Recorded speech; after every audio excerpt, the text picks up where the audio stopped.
నమస్తే, welcome to our channel.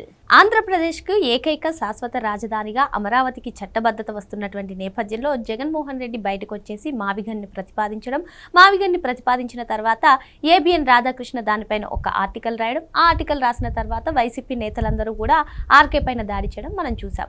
మళ్ళీ RK weekend comment by ఆర్కేలో కొన్ని కీలక కామెంట్స్ చేశారు. ఇంతకీ అసలు జగన్మోహన్ రెడ్డి ఇటువంటి దాడులకు దిగడాన్ని ఏ విధంగా చూడాలి, అసలు రాజధాని పైన జగన్మోహన్ రెడ్డికి స్టాండ్ ఏంటి? మరో పక్క చూసుకున్నట్లయితే షర్మిల కూడా అసలు మావిగన్ జోకర్గా మిగిలిపోయాము అంటూ, అంతేకాకుండా అవిగొడ్డలి అంటూ పులివెందులకు పేరు పెట్టుకోమని కూడా సూచిస్తుంది. అసలు ఈ కామెంట్స్ అన్నింటినీ కూడా ఎలా చూడాలి తెలుసుకునే ప్రయత్నం చేద్దాం. దీన్ని విశ్లేషించేందుకు మనతో పాటుగా ఉన్నారు senior political analyst Lalit Kumar గారు.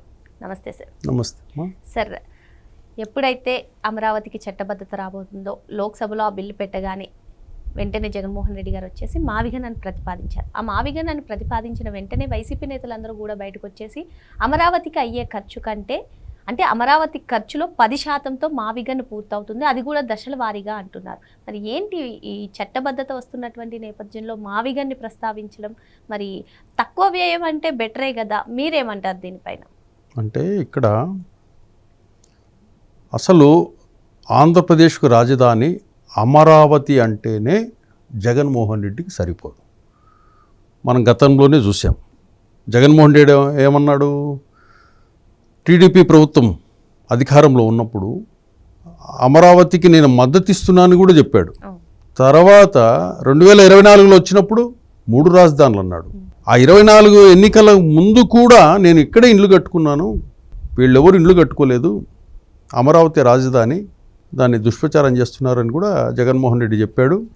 తర్వాత అధికారం వచ్చిన తర్వాత 3 రాజధానులు, తర్వాత ఇట్లా ప్రతిదానికి మాట మార్చుకుంటూ మొన్న ఓడిపోయిన తర్వాత కూడా 500 ఎకరాలు అయితే సరిపోతుంది కదా, అంతకుముందు 30,000 ఎకరాలు అయితే సరిపోతుంది కదా, తర్వాత మొన్న అసలు రాజధాని ఎలా కడతారు, ఇక్కడ కింద భూగర్భంలో నీళ్లు ఉన్నాయి అని రకరకాలుగా. అంటే అమరావతి అంటే జగన్మోహన్ రెడ్డికి ఎక్కడ లేని చీరాకు, అసూయ, పగ, కక్ష, ద్వేషం, ఇట్లాంటి ఎన్ని పదాలు అయితే ఉన్నాయో అన్ని పదాలు జగన్మోహన్ రెడ్డికి అన్వయించవచ్చు మనం.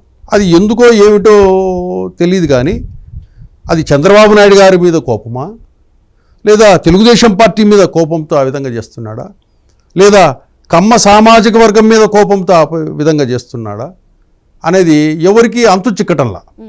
తీరా కమ్మ సామాజిక వర్గానికని మనం చూసుకున్నా కూడా అక్కడ కమ్మ సామాజిక వర్గం అమరావతిలో ఉండేది అతి తక్కువ, లిస్ట్ వాళ్లే ఉండేది. అది మనం చెప్పుకోవడానికి లేదు. కానీ ఏదో అసూయ, కక్ష, పగ ఇది జగన్మోహన్ రెడ్డిలో స్పష్టంగా కనపడుతుంది. మొన్న చట్టబద్ధత అంశానికి లోక్సభలో, రాజ్యసభలో జరుగుతున్నప్పుడు కూడా ఎక్కడ లేని అసూయతో ఒక ప్రెస్ మీట్ పెట్టి దేశంలో ఉన్న అన్ని రాజకీయ పార్టీలు సపోర్ట్ చేస్తున్నా, ఇంక్లూడింగ్ తెలంగాణ బీఆర్ఎస్ పార్టీ కూడా మద్దతు ఇస్తున్నా కూడా ఏకైక తెలుగు పార్టీ జగన్మోహన్ రెడ్డి వైఎస్ఆర్సీపీ పార్టీ అమరావతి రాజధానిని వ్యతిరేకించింది, వాకౌట్ చేసి వచ్చింది బయటికి. అంటే వాళ్లకు అమరావతి అంటే ఎందుకు అంత ద్వేషం అనేది మనకు తెలిసిపోతుంది. దేశంలో ఏ రాజకీయ పార్టీకి లేనిది, ఏ వ్యక్తులకు లేనిది, అందరూ సంతోషంగా సపోర్ట్ చేశారు లోక్సభలో, రాజ్యసభలో. కానీ ఒక తెలుగు వైఎస్ఆర్సీపీ పార్టీ మాత్రం దాన్ని జీర్ణించుకోలేక మావిగన్ అంటూ ఏదో నోటుకొచ్చిన ఇష్యూని చెప్పేసి వెళ్ళిపోయాడు. మచిలీపట్నం, విజయవాడ, గుంటూరు. మచిలీపట్నము గతంలో అది రాజధానులకు ఉపయోగపడే ప్రాంతం కాదు. గతంలో ఉప్పెన్లు వచ్చేసి కొన్ని 100,000 మంది చనిపోయిన చరిత్ర ఉంది. ఆ సముద్ర తీర ప్రాంతంలో ఎప్పుడు తుఫానులు ఉంటాయి. రాజధానులు మనం కన్స్ట్రక్టివ్గా అక్కడ కట్టి ఉండలేం. కానీ ఏదో వచ్చింది మావిగన్ అనేసి చేసేసి వెళ్ళిపోయాడు. అది ఎట్లా బాసుపాలైంది, ఎలా జగన్మోహన్ రెడ్డి ఆంధ్రప్రదేశ్ ప్రజల్లో నవ్వులు పాలయ్యాడు, వైఎస్ఆర్సీపీ పార్టీ ఎలా నవ్వులు పాలైంది మనమంతా చూసాం.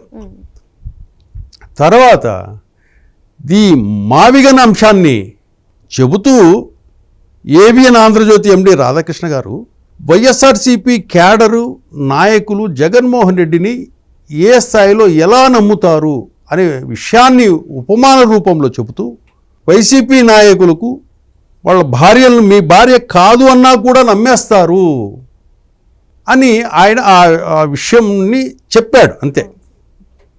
అంటే ఆ ఉపమానము కంపేర్ చేశాడు. భార్య అంటే ఒక మనిషిలో ఒక జంటికి భార్య అంటే కనుక హాఫ్ ఆఫ్ ది పార్ట్. అలాంటిది వైసీపీ నాయకులు జగన్మోహన్ రెడ్డి అయ్యా నీ భార్య కాదా అమ్మాయి అని అంటే కూడా నమ్మేస్తారు. అంత గుడ్డిగా జగన్మోహన్ రెడ్డి మాయలో ఉన్నారు. సొంతంగా ఆలోచించడం లేదు. ఏది మంచి ఏది చెడు అని ఆలోచించే స్థితిలో వీళ్ళు లేరు అనే చెప్పే ఉద్దేశంతో ఈ భార్య అనే పదాన్ని ఉపమానంగా తీసుకొని ఆయన కంపేర్ చేసి మాట్లాడాడు. దానికి ఈ భార్య అనేది ఎప్పుడైతే ఈ అంశం వచ్చిందో దాన్ని తీసుకొని రాద్ధాంతం చేసి ఆఫీసుల దగ్గర గొడవలు అవి చేసేసి జగన్మోహన్ రెడ్డి ఆవేశంతో మొన్నటి వరకు చంద్రబాబు నాయుడికి, నారా లోకేష్కి, పవన్ కళ్యాణ్కి నేను అధికారంలోకి వస్తే సినిమా చూపిస్తా అని వాళ్లకు వార్నింగ్ ఇవ్వడం చూసాం మనం. అట్లాగే అధికారులకి మిమ్మల్ని ఎక్కడ ఉన్నా రిటైర్ అయినా నేను వదిలిపెట్టను, ఎక్కడున్నా సప్త సముద్రాల అవతలున్నా లాక్కొస్తాను అనేసి ఆయన అధికారులు బెదిరించడం చూశాము. తర్వాత ఏబిఎన్ ఎండి రాధాకృష్ణ గారిని నిన్ను పోలీస్ స్టేషన్లు తిప్పినట్టు తిప్పకుండా అన్ని పోలీస్ స్టేషన్లు తిప్పి నిన్ను ఏ విధంగా చేస్తానో చూడు నేను అధికారంలోకి వస్తేనే ఆయనకు వార్నింగ్ ఇచ్చాడు. ఇంకా వార్నింగ్ జగన్మోహన్ రెడ్డి వార్నింగ్ ఇంకొక్కరికే మిగిలింది. అది కూడా కంప్లీట్ చేస్తే జగన్మోహన్ రెడ్డి రాజకీయ భవిష్యత్తు, వైఎస్ఆర్సీపీ రాజకీయ భవిష్యత్తు కూడా అధంపాతాళానికి పడిపోయినట్లే. ఇంకా ఎవరికంటే ఇంకా ఆయన వార్నింగ్ ఇవ్వాల్సింది ఎవరైతే 2024లో నన్ను ఓడించారో వాళ్ళందరినీ కూడా పోలీస్ స్టేషన్లలో వేసి తిప్పుతా అంటే ఓడించింది ఎవరు? ప్రజలు. నాకు ఓటు వేయకుండా కూటమికి పార్టీకి ఓటేసి నాకు 11 సీట్లు ఇచ్చినారు కాబట్టి మిమ్మల్ని కూడా నేను అధికారంలోకి వస్తే పోలీస్ స్టేషన్లు చుట్టూ తిప్పుతా, కేసులు పెట్టేసి వేధిస్తా అని కూడా చెప్పే రోజు ఎంతో దూరంలో లేదు. అంటే ప్రజలకు కూడా వార్నింగ్ ఇస్తారు. లేదా 2029లో నాకు గనక ఓటు వేయకపోతే, ఒకవేళ నేను గెలిచినానంటే ఓటు వేయని వాళ్ళందరినీ కూడా వేటాడతా అని కూడా వార్నింగ్ ఇచ్చినా ఆశ్చర్యపోనవసరం లేదు. ఇంకా ఆంధ్రప్రదేశ్ ప్రజలు జగన్మోహన్ రెడ్డి వార్నింగ్స్లో చివరిగా మిగిలి ఉండేది వాళ్లే, ప్రజలు మాత్రమే ఉన్నారు. షర్మిల గారు కూడా జగన్మోహన్ రెడ్డి గారు ఏం చేసినా కౌంటర్ ఇస్తున్నారు. ఈవెన్ మావిగన్ జోకర్గా మిగిలిపోయారు. అండ్ ఈ మావిగన్ పేరును ప్రస్తావిస్తూనే అవిగొడ్డలి అనే పేరు పెట్టుకొని పులివెందులకని కూడా చెప్పేశారు. అంతేకాకుండా మీ పేరు మీరంతా కూడా గన్ను గొడ్డలు సంస్కృతి ఆ కల్చర్లోనే ఉన్నారని కూడా అంటున్నారు. మరి ఇటువంటి పరిస్థితుల్లో ఒకవేళ మీరు అన్నట్టుగా పొరపాటున జగన్మోహన్ రెడ్డి గారు వస్తే షర్మిల పరిస్థితి ఏంటంటారు? షర్మిల పరిస్థితి ఏమిటి? ఇప్పుడు గతంలోనే మనం చూసాము, ఆయన ప్రభుత్వ హయాంలోనే షర్మిల గారిని, వాళ్ళ తల్లిని గారిని వైసీపీ నాయకులు కానీ, క్యాడర్ కానీ, సోషల్ మీడియా కానీ ఏ విధంగా వెంటాడి వేధించింది మనం అందరం చూసాం. అమ్మన బూతులు తిట్టిన వాళ్ళు ఉన్నారు, అక్రమ సంబంధం అంటుకట్టిన వాళ్ళు ఉన్నారు, శీలాన్ని శంకించిన వాళ్ళు ఉన్నారు. రకరకాలుగా అంటే ఒక మహిళను మానసికంగా ఎంతైతే చంపేస్తారో ఆ అంశాలన్నీ కూడా సోషల్ మీడియాలో చేసి పెట్టారు. తదనంతరం ఒకవేళ అధికారంలోకి వచ్చినా కూడా రేపు షర్మిల గారికి కూడా వార్నింగ్ ఇవ్వచ్చు. మొన్న చంద్రబాబు నాయుడు గారు, లోకేష్ గారు, పవన్ కళ్యాణ్ గారు అయిపోయారు. తర్వాత మీడియా సంస్థలు వచ్చాయి. అంతకుముందు అధికారులకు కూడా వార్నింగ్ అయిపోయింది. ఇంకా నెక్స్ట్ షర్మిలకు కూడా వార్నింగ్ ఉండొచ్చు. ఇంకా రాబోయే రోజుల్లో ఇంకో 3 సంవత్సరాలు ఉంది కాబట్టి ఇంకా అందరికీ వార్నింగ్లు ఇచ్చుకుంటూ పోతారు. చివరికి ప్రజలకు కూడా వార్నింగ్ ఇస్తారు. ప్రజలకు కూడా మీరు గనక నాకు ఓటేయకపోతే, నన్ను గెలిపించకపోతే, ఒకవేళ నేను గెలిచినానంటే నాకు ఓటు వేయని వాళ్ళందరినీ వెంటాడి ఇంటికి వచ్చి పట్టుకెళ్తాను, అందరినీ జైళ్ళల్లో వేసేస్తాను అని కూడా బెదిరించవచ్చు. ఆ పరిస్థితి కూడా జగన్మోహన్ రెడ్డి చేస్తాడని మనం భావించాలి. ఎందుకంటే క్రమేణా జగన్మోహన్ రెడ్డి గారి ప్రస్థానం చూసుకుంటూ వస్తుంటే ఈ ఓడిపోయిన తర్వాత అది దారుణమైన పతనం. అది జగన్మోహన్ రెడ్డి పతనం చాలా దారుణమైనది. దేశంలో ఏ రాజకీయ పార్టీకి అలాంటి పతనం పరిస్థితి జరగల. 151 సీటు 175లో మళ్ళీ 151 నుంచి ఒక అంకె పోతే గనక 11 సీట్లకు పతనంకి చెందిన రాజకీయ పార్టీ ఏది లేదు, జగన్మోహన్ రెడ్డి పార్టీ. ఆ ఫ్రస్ట్రేషన్లో తను మాజీ ముఖ్యమంత్రిని అని కూడా ఆయన మర్చిపోతున్నాడు. ఆయన మాజీ ముఖ్యమంత్రి జగన్మోహన్ రెడ్డి గారు, అది కూడా ఆయన మైండ్లో లేదు. నేను ఒక మాజీ ముఖ్యమంత్రిని, నేను మాట్లాడేటప్పుడు ఏ విధంగా మాట్లాడాలి, ఎలాంటి భాష మాట్లాడాలి, నా హెచ్చరిక ఎలా ఉండాలి అనే ఆలోచన ఆయన కూడా లేదు. ఆయన రాయలసీమ యాసలో పులివెందుల స్టైల్లో పంచింగ్ డైలాగ్స్, అదిరింపులు బెదిరింపులు ఇవన్నీ చేయటం వల్ల అక్కడున్న కార్యకర్తలు చప్పట్లు కొడతారు. కానీ అవి టీవీలో చూస్తున్న కోట్ల మంది ప్రజలు మీ భాష తీరును, మీ బాడీ లాంగ్వేజ్ని, మీ అసహనాన్ని, మీ ముఖ కవళికల్ని కూడా అబ్జర్వ్ చేస్తుంటారు. అది గమనించాలి జగన్మోహన్ రెడ్డి గారు. ఇక్కడ ఒక అంశం సార్, మరి జగన్మోహన్ రెడ్డి గారు ఇటీవల కాలంలో మీరు చూసుకున్నట్లయితే ఆయన వైఖరిని చూస్తే ఫస్ట్ తెలుగుదేశం నాయకుల్ని గంగమ్మ జాతరలో పొట్టేళ్ళు నరికినట్టు నరుగుతామంటే ఎస్ అది సినిమా డైలాగ్, రప్ప రప్ప అంటే తప్పేముంది అంటున్నారు. మరి ఇప్పుడు 2029లో అన్నొచ్చిన తర్వాత మొత్తం విధ్వంసమే అంటున్నారు. తప్పలేదు, అసలు ఖండించని కూడా ఖండించలేదు. అటు తెలుగుదేశం నాయకులు అయిపోయింది, జనసేన నాయకులు అయిపోయింది, ఇక ప్రజాస్వామ్యంలో 4th పిల్లర్ అయినటువంటి జర్నలిస్టుల పైన కూడా దాడి జరుగుతుంది. ఇక మీరు అన్నట్టుగా ప్రజలు ఒక్కటి తప్పిస్తే అందరి మీద దాడులు చేస్తామని బహిరంగంగా చెప్తున్నారు. మరి ప్రజలు గమనిస్తారు, ప్రజలు చూస్తారు అనే సందేహం కానివ్వండి, ఈ 11కి పరిమితమయ్యామనే సమీక్ష కానివ్వండి లేదు. మరి ఏ విధంగా 2029లో మేమే వస్తామని కాన్ఫిడెంట్గా చెప్తున్నారు? జగన్మోహన్ రెడ్డిది ఎంత అది ధైర్యం అనుకుంటారు, లేకపోతే అది మన పందాలో ఏ విధంగా అయితే ఆయన గత ఎలక్షన్స్లో వై నాట్ 175 అన్నాడు, అక్కడే అతని ఫెయిల్యూర్. సిద్ధమా అన్నాడు, కొన్ని లక్షల మందిని సభలకు తోలారు. అలాంటిది ఎన్ని సిద్ధం సభలు పెట్టినా, ఎన్ని లక్షల మందిని తోలినా చివరికి ప్రజలు ఏం చేశారు? 11కి ఇచ్చారు. ఏదైతే అదే అసెంబ్లీలో 151 సీట్లు గెలిచి 151 మంది ఎమ్మెల్యేలతో కూర్చొని 5 సంవత్సరాల పాటు ఏ విధంగా మీరు అసెంబ్లీలో చేశారో అదే అసెంబ్లీలో ఓటమి తర్వాత ఎలా రావాల్సి వచ్చింది ప్రమాణ స్వీకారానికి, అవన్నీ కూడా టీవీలలో చూశారు జనం.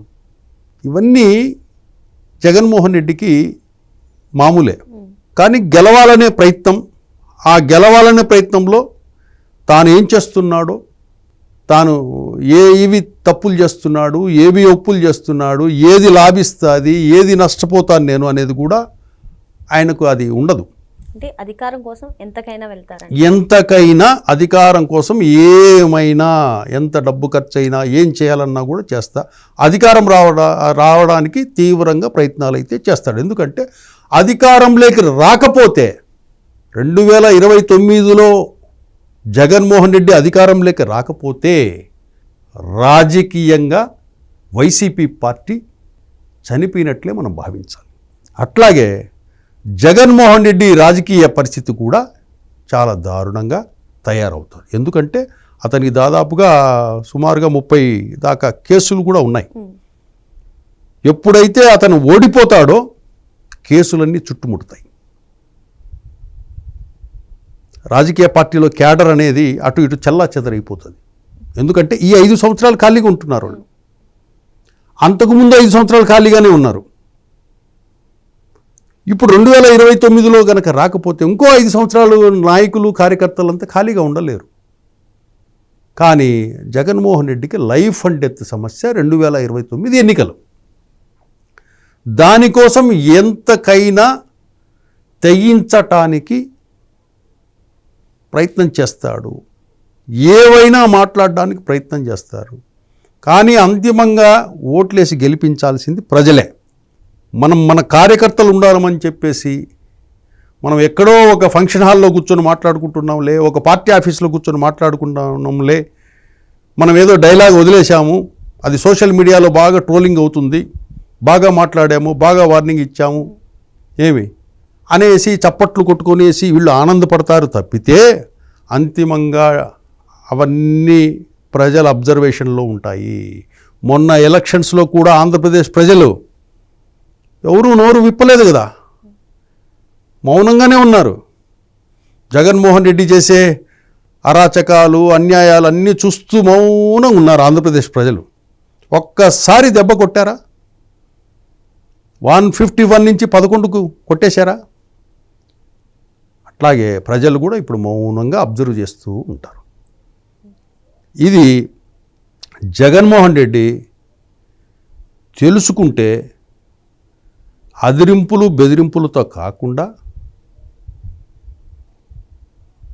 వేరే మార్గాలనైనా అన్వేషించి టైం వేస్ట్ చేసుకోకుండా, ఆవేశపడకుండా, ఆరోగ్యం చెడగొట్టుకోకుండా ఆ దిశగా ప్రయత్నాలు మొదలు పెడితే అంటే పాజిటివ్ వే.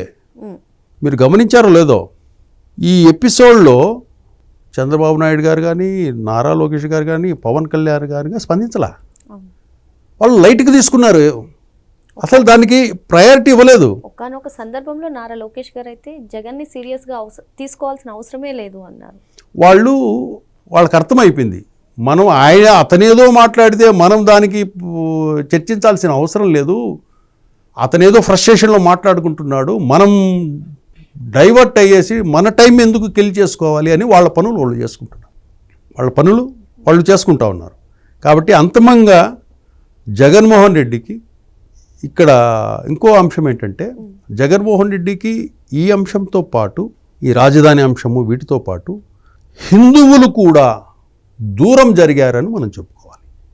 ఎలా అంటారు? హిందువులు గత ప్రభుత్వ హయాంలో శ్రీ వెంకటేశ్వర స్వామికి సంబంధించి, తిరుమలకు సంబంధించిన లడ్డు కల్తీ విషయంలో కానీ, పరకామణి విషయంలో కానీ, తిరుమల కొండ మీద కొన్ని ఇష్యూస్ కానీ, ఇవన్నీ కూడా హిందూ సమాజం మొత్తం బాగా హర్ట్ అయింది. ఎందుకంటే బేసికల్లీ ఆయన క్రైస్తవుడు, ఆ కొండ మీద అంతా పెత్తనం అంతా చేసింది ఆయన హయాంలంతా రెడ్లు.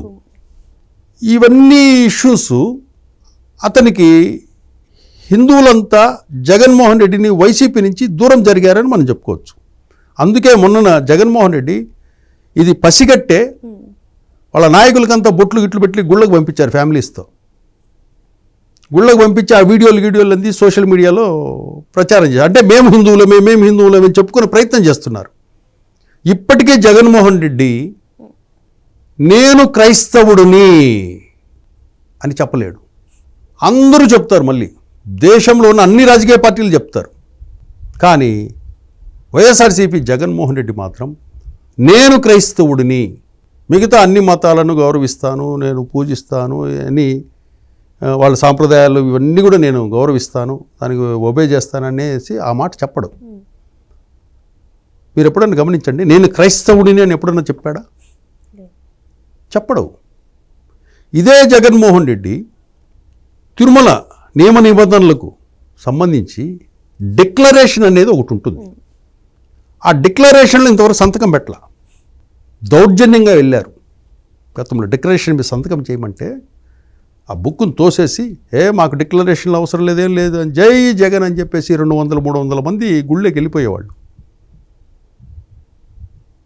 ఇంతవరకు డిక్లరేషన్ మీద సంతకం పెట్టాలి.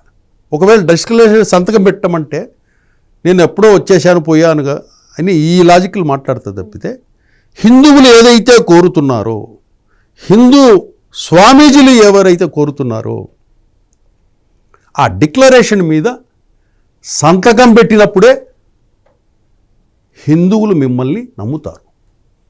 మా దేవుడి మీద నమ్మకం ఉంది, శ్రీ వెంకటేశ్వర స్వామి మీద నాకు నమ్మకం ఉంది, నేను క్రైస్తవుడిని, శ్రీ వెంకటేశ్వర స్వామి మీద నమ్మకంతో నేను శ్రీవారి దర్శనానికి వస్తున్నాను అని మీరు డిక్లరేషన్ మీద సంతకం చేసి ఎప్పుడైతే తిరుమలలో శ్రీ వెంకటేశ్వర స్వామి దర్శనానికి వస్తారో అప్పుడు ఈ హిందూ సమాజం ఏదైతే దూరమైందో వాళ్ళలో కొంతమంది అయినా మీ దగ్గరకు వచ్చే అవకాశం ఉంది మళ్ళీ తిరిగి.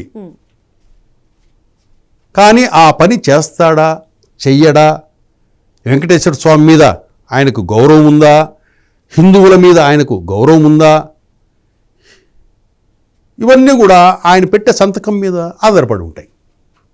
మరి ఎందుకు జగన్మోహన్ రెడ్డి తన వైఖరిని మార్చుకోవట్లేదు? ఇవన్నీ కూడా ప్రస్తావిస్తున్నారు. ఈవెన్ ఇప్పుడు వీకెండ్ బై ఆర్కే కామెంట్స్ విన్న తర్వాత ఎప్పుడైతే నాన్న యాగి చేశారో మరి నిన్న వచ్చినటువంటి కామెంట్స్ పైన ఎందుకు స్పందించట్లేదు అంటారు? ఇది జగన్మోహన్ రెడ్డి అనే వ్యక్తి అంటే వాళ్ళ సోషల్ మీడియాలో స్పందించేశారు, ఏదో జరుగుతుంది. కానీ ఏ పత్రిక మేనేజ్మెంట్ కానీ, ఎడిటర్లు కానీ, జర్నలిస్టులు కానీ మహిళల గురించి నీచంగా రాయడానికి ప్రయత్నం చేయరు, రాయరు కూడా. ఏ వీకెండ్ కామెంట్ బై ఆర్కేలో 1-4-5 సార్లు ఆ ఆర్టికల్ను మళ్ళీ చదువుతారు. దాంట్లో ఏమైనా తప్పులు ఉన్నాయా, స్పెల్లింగ్ మిస్టేక్స్ ఉన్నాయా, ఆ పదాల ఈ అమరిక కానీ, సెంటెన్స్లో కంటిన్యూషన్ కానీ ఏమైనా ఉన్నా, అవన్నీ తప్పులు ఉన్నాయో ఒప్పులు అన్నీ చెక్ చేసుకుంటారు. ఊరికి ఆషామాషిగా రాయరు. మీరు దాన్ని ఏబిఎన్ ఆర్కే గారికి సంబంధించిన చూస్తే జగన్మోహన్ రెడ్డిని గుడ్డిగా నమ్ముతారు వీళ్ళు, ఏం చెబితే అది నమ్ముతారు అని ఆ ఇష్యూను ఎగ్జాంపుల్గా కంపేర్ చేస్తూ నీ భార్య కాదన్నా కూడా నమ్మేస్తారు వీళ్ళు. అంటే అక్కడ వైసీపీ నాయకుల అమాయకత్వాన్ని కూడా ఆడ చెప్పాడు. సొంతంగా ఆలోచించరు వీళ్ళు. వాళ్ళ అధ్యక్షుడు ఏం చెప్తే అదే నమ్మేస్తారు అనే విషయాన్ని అక్కడ చెప్పాడు. కానీ ఏ పత్రిక అధినేత కానీ దేశంలో కాదు ప్రపంచంలోనే ఏదో మహిళల్ని కించపరచాలనో ఏదో చేయాలనో ఎవరు ఈ ఆర్టికల్ రాయరు, ఏ జర్నలిస్టు రాయడు, ఏ మేనేజ్మెంట్ కూడా రాయదు. అయితే రాజధాని అంశంలోనే ఒక పక్క జగన్మోహన్ రెడ్డి మావిగన్ ప్రస్తావన, ఇంకో పక్క ఆ పార్టీ నేతలే అసలు మేము అమరావతికి వ్యతిరేకం కాదు, కాకపోతే అమరావతి బిల్లుకి వ్యతిరేకం అంటున్నారు. దీన్ని ఎలా అర్థం చేసుకోవాలంటారు? ఇక్కడ ఒకటి వీళ్ళ లాజిక్ ఎలా ఉంటుందంటే, గతంలో కూడా 5 ఏళ్ళు అమరావతికి వ్యతిరేకం కాదనే 3 రాజధానులు అన్నారు వీళ్ళు. పోనీ అమరావతికి వ్యతిరేకం కానప్పుడు 5 ఏళ్లలో మీరు ఒక్క బిల్డింగ్ అన్న కన్స్ట్రక్షన్ చేశారా? మీరు అమరావతికి వ్యతిరేకం కాదు, అమరావతి ఎదగాలి కదా 5 ఏళ్లలో. అమరావతిని బూత్ బంగ్లాలాగా చేసి పెట్టారు. కరెంటు తీసి పారేశారు, రోడ్లు తవ్వేశారు, ఇసుక అమ్ముకున్నారు, ఆ కంకర్ను టిప్పర్లు తోడుకునేసి డబ్బులు చేసుకున్నారు, కంప చెట్లన్నీ పెరిగిపోయాయి. నీకు అదే అమరావతి మీద ఇది ఉండింటే నువ్వు గత 5 ఏళ్లలో ఒక 4 బిల్డింగులన్నా కట్టి ఉండేవాడివి. నీకు అమరావతి మీద లేదు కాబట్టే దాన్ని అట్లా వదిలేసావు. 3 రాజధానులు అని చెప్పేసి 5 సంవత్సరాలు వేస్ట్ చేశారు. చివరికి మీరు ఒక 4 బిల్డింగులు కట్టింటే కనుక ఇప్పుడు కొంచెం చంద్రబాబు నాయుడు గారికి ఈజీగా అయ్యి ఉండేది. ఈయన ఒక 10 కట్టిండేవాడు. ఇప్పుడు లాస్ట్ ఇయర్ గ్యాప్నంతా ఇప్పుడు పూరించాలి.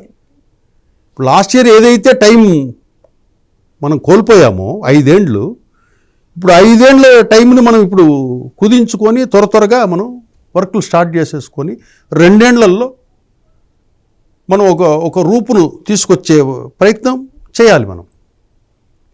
కాబట్టి అమరావతి విషయంలో బిల్లుకు వ్యతిరేకం అంటారు, అమరావతికి ఇది అంటారు. దేశానికి రాజధాని ఉండాలి, కానీ రాష్ట్రానికి రాజధాని అవసరం లేదు, రాజ్యాంగంలో ఎక్కడా లేదు అంటూనే మావిగాన్ని ప్రస్తావించడం ఎలా చూడాలి? ఇప్పుడు రాజధాని లేకపోతే ఇంక ముఖ్యమంత్రి ఎందుకు?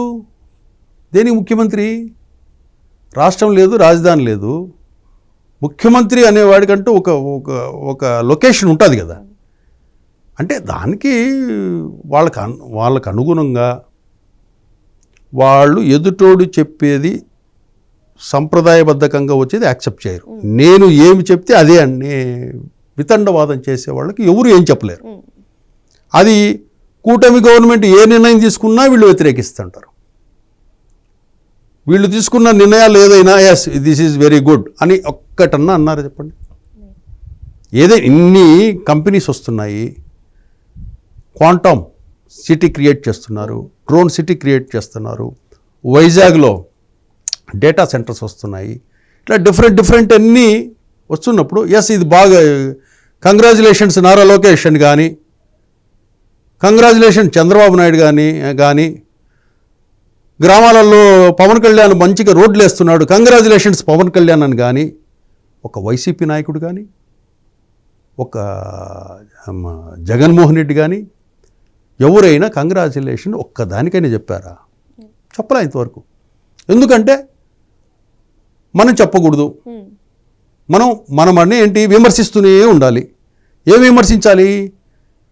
డబ్బులు తింటున్నారు, కోట్ల రూపాయలు కొట్టేస్తున్నారు, అవి తింటున్నారు, ఇదే తప్పితే ఏ ఒక్క ఇష్యూను ఇది బాగా చేశారు, మంచి పని చేశారు, వెరీ గుడ్, మేము కూడా కోఆపరేట్ చేస్తాం, మేము కూడా సహకరిస్తాం అని, మేము కూడా కంపెనీలు పెడతామని రావచ్చు. వీళ్ళు వైసీపీ లీడర్లే, డబ్బులు ఉన్నోళ్ళు చాలామంది ఉన్నారు కదా. ఇదే నారా లోకేష్ వీళ్ళను మేము కూడా కంపెనీలు పెడతామయ్యా, మాకు సైట్ అని అడగచ్చు వీళ్ళు. ఇదో నేను 500 కోట్లతో ఈ కంపెనీ పెడతాను ఇక్కడ, మాకు సైట్ అలాట్ చేయండి గవర్నమెంట్ అంటే కూడా బ్రహ్మాండంగా అలాట్ చేస్తారు. అట్లా ఎవరన్నా అడుగుతున్నారా? పలాని కంపెనీ పెడతాను, ఇంతమందికి ఉపాధి ఇప్పిస్తాం, ఈ 1000 కోట్లతో నేను కంపెనీ పెడతాను, నాకు వైజాగ్లో సైట్ కావాలి, అమరావతి దగ్గర సైట్ కావాలి, లేకపోతే అనంతపురం దగ్గర సైట్ కావాలి అని ఎవరన్నా వైసీపీ నాయకులు అడుగుతున్నారా? అడగరు. మీరు అడిగితే కదా వాళ్ళు ఇస్తారు, మీరు కంపెనీలు పెట్టేదానికి. మీరు వాళ్ళు చేసే ప్రతిదాన్ని వ్యతిరేకించే కొద్ది ఏమవుతుందంటే ప్రజలు కూడా ఎందుకు వీళ్ళు ప్రతిదీ వాళ్ళు ఏం చేసినా కూడా వీళ్ళు వ్యతిరేకిస్తుంటారు. అదొకటి. ఈ జగన్మోహన్ రెడ్డికి సంబంధించిన ఈ ప్రీవియస్ ట్రాక్ రికార్డు, ఫ్యాక్షన్ నేపథ్యం అని, పులివెందల అనేసి, ఇవన్నీ కూడా కొన్ని అటాచ్ అవుతూ వస్తాయి. వాళ్ళ మనస్తత్వం ఇలా ఉంటుంది, ఇది అని డిస్కషన్ జరుగుతుంటుంది. దానివల్ల ఎవరికి నష్టము? జగన్మోహన్ రెడ్డికే నష్టం.